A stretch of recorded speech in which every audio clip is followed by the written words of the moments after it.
مولانا معاویہ اعظم طارق اور مولانا محمد الیاس گھمن کی شرکت سے جامعہ جیری چٹاگانگ کا سالانہ اجتماع بین الاقوامی توجہ کا مرکز۔ تفصیلات کے مطابق اسلامی دنیا کی نظریں اس وقت جامعہ جیری چٹاگانگ بنگلہ دیش کے سالانہ 2 روزہ اجتماع پر مرکوز ہیں، جو آئندہ ماہ نومبر کی 6 اور 7 تاریخ کو نہایت تزک و احتشام کے ساتھ منعقد ہونے جا رہا ہے۔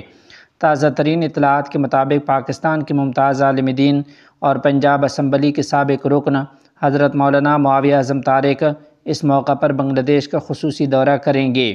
وہ جامعہ جیری چٹاگانگ کے سالانہ اجتماع میں بطور مہمان خصوصی شریک ہوں گے اور اپنے خطاب میں امت مسلمہ کو درپیش فکری، دینی اور تہذیبی چیلنجز پر روشنی ڈالیں گے، ساتھ ہی اتحاد امت کی ضرورت اور امت کی بیداری کا پیغام دیں گے۔ یہ بھی قابل ذکر ہے کہ اس سے قبل کی ایک رپورٹ میں ہم مولانا محمد الیاس گھمن صاحب کی شرکت کی بھی تصدیق کر چکے ہیں،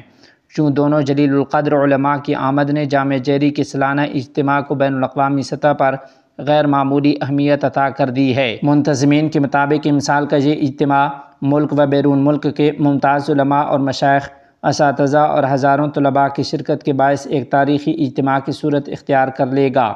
اس موقع پر ابنائے جامعہ جیری یعنی جامعہ جیری کے فارغ التحصیل طلباء بھی اپنے مادر علمی سے تجدید وابستگی کے جذبے کے ساتھ بھرپور شرکت کریں گے۔ روحانیت، علم اور فکر سے لبریز یہ اجتماع بنگلہ دیش کی سرزمین پر ایک بار پھر ایمان و اخلاص کی خوشبو بکھیرنے جا رہا ہے۔